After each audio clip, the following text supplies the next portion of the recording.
It is my great honor to be here. Thank you. When we look at the world around us and things that are happening, the conditions that exist, climate change, corruption, poverty, war, corporate negligence, environmental degradation, homelessness and hunger, it's scary. We have a lot of problems in this world, and day by day they are intensifying and growing worse. And it's hard not to feel a sense of despair and powerlessness. That powerlessness can turn into apathy.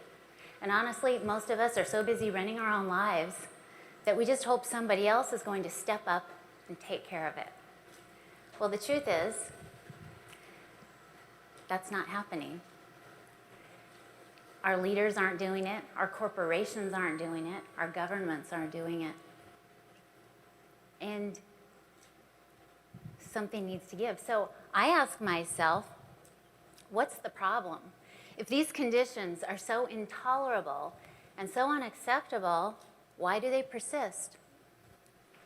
Terence McKenna says, it's clearly a crisis of two things, of consciousness and conditioning.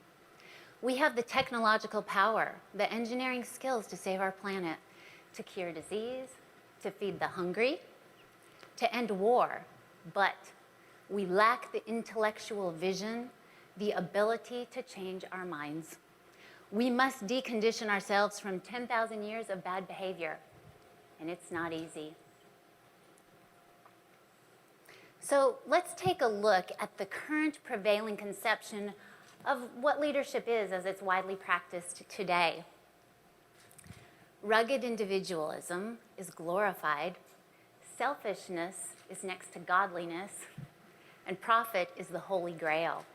Get what you can, because you're on your own. Competition is the order of the day, win at all costs.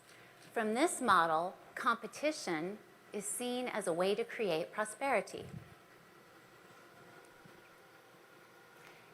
Eric Liu and Nick Hanauer, who wrote The Gardens of Democracy, say this: history shows that civilizations eventually tend to get stuck in the patterns that once brought them success. They can either stay stuck and decay, or they can get unstuck and thrive. Well, I'm on the side of let's get unstuck, but it's going to take us doing something different. Even Einstein threw down on the need to change our minds, saying humanity is going to require a substantially new way of thinking if it is to survive. So what's the problem? It looks like we've got two. One is we have obscured vision. We're not seeing things clearly. Two is apparently we have difficulty changing our minds once they're made up about something. I study leadership, and I've studied it for a few years, and I've met some wonderful people. There are some fabulous ideas out there, but what seemed to always be missing was a larger, coherent framework to put everything into context. Then I stumbled upon a model that emerged from the Rio climate talks, the Earth Summit in 1992. And of course, they're trying to address these huge global issues of climate change and other global crises. And what they found was there's an absolute dearth of any kind of effective leadership to meet the challenges that we are facing today. So they got together, they had some conversations, and they talked about what kind of a leader it would take to effectively meet these challenges. So they developed a framework based on universal principles, and they created a list of moral capabilities that leaders would need to have. My work builds upon theirs. So briefly, I'm just going to summarize the 7 universal principles of moral leadership. Books and papers have been written about this, so this is just a taste of it. The first principle is transcendence through vision. So a moral leader, they want to see clearly. So they engage in, they know that their full and valid information. That's how clear their vision will be. So they try and get full and valid information by always seeking the truth. And in so doing, they bump up against issues of justice, which must be addressed, and they're willing to address them. They see the nobility of every human, knowing that it's their job to create the kind of environment that will develop the latent potentialities that are in everyone. They understand that everything they think, everything they say, and everything they do impacts others significantly because we are all connected. They see their work as service to others, knowing that we're operating at our highest and most evolved selves when we are serving others. And they do everything with a burning love in their heart. They know the transforming power of love. The good news is a sea change is happening all across the world. People are stepping up and creating the world that they want to live in with small acts of service, love, and compassion.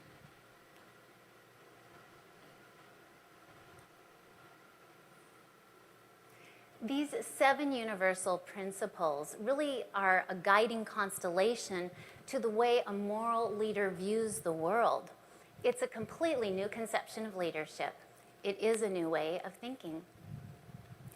A moral leader views the world in its wholeness and as an interconnected ecosystem that is alive, ever-changing, unpredictable, and unstable.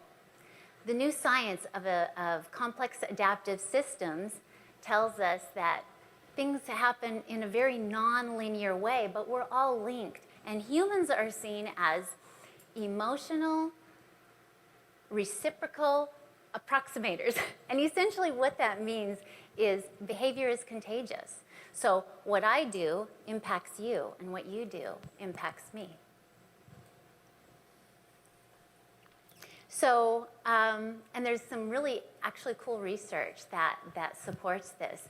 There's a senior researcher by the name of Roland McCready, and he works at the Heart Math Institute. He studies the heart.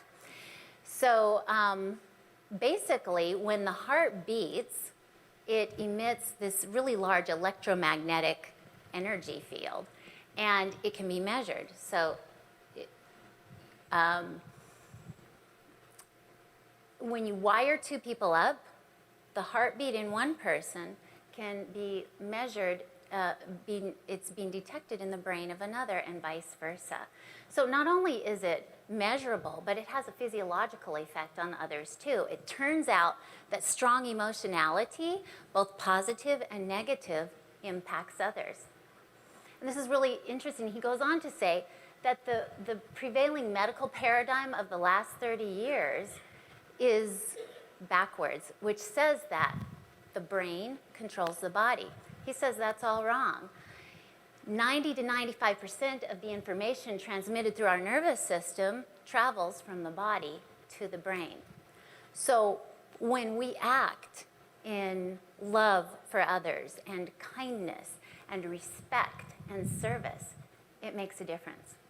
And a moral leader knows this. They know that love belongs at work, and they accept the whole human.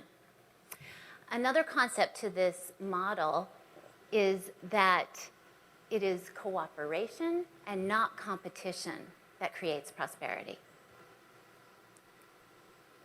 We can't address leadership without talking about power.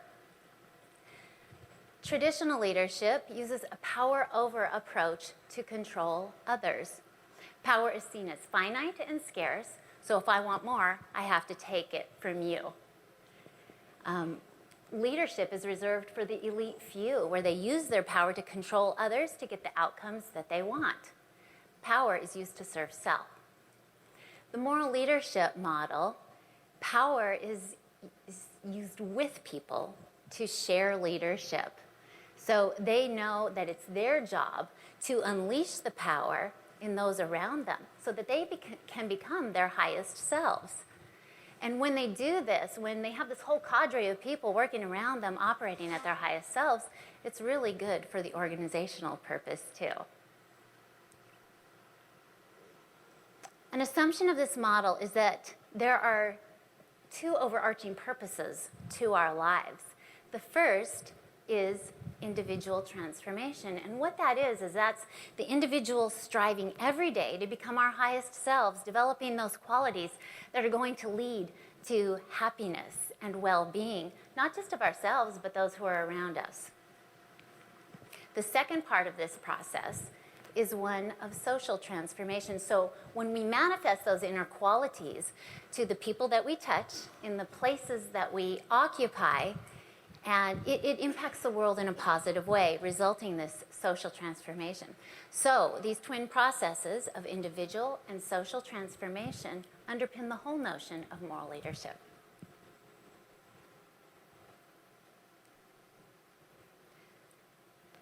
We have to rethink the purpose of the organization. GDP is not an accurate measure of prosperity or our happiness or our well-being. So to go back to those two problems of unclear vision and difficulty in changing our minds, how do we see more clearly and change our minds?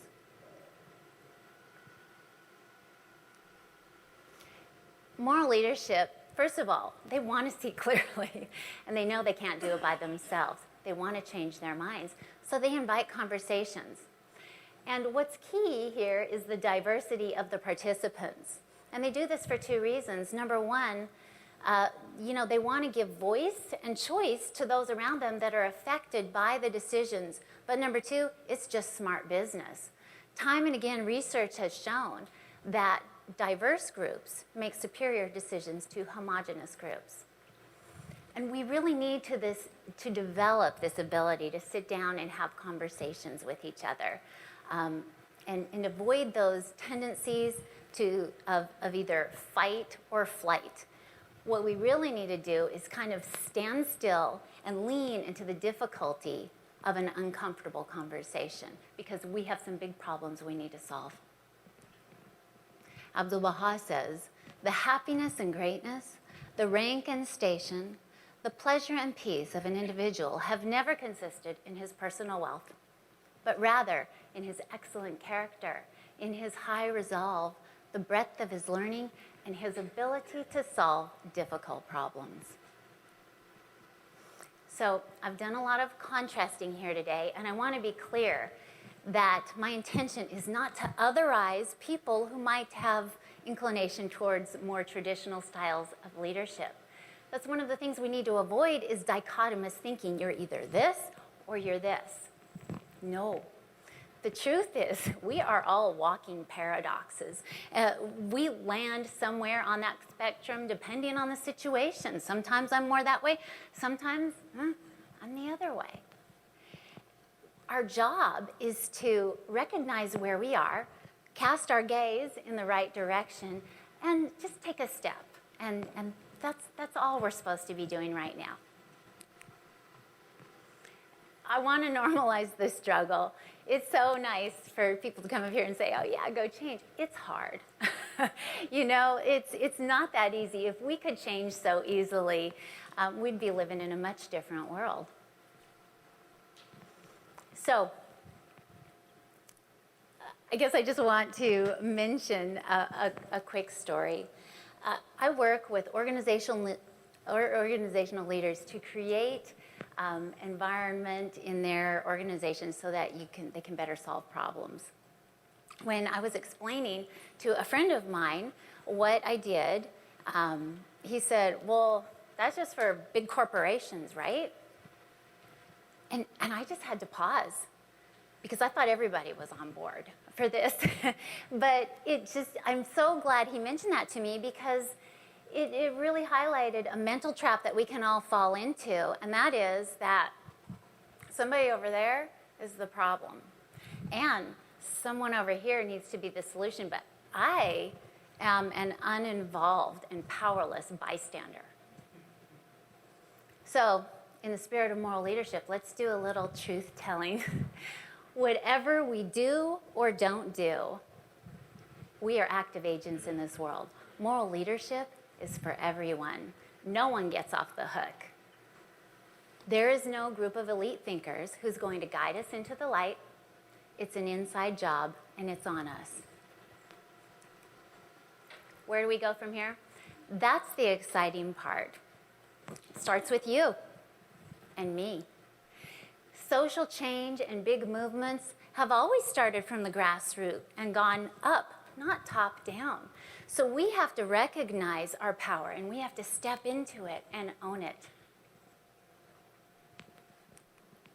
Robert F. Kennedy says, each time a person stands up for an idea or acts to improve the lot of others or strikes out against injustice, he sends forth a tiny ripple of hope, and crossing each other from a million different centers of energy and daring, those ripples build a current that can sweep down the mightiest walls of oppression and resistance.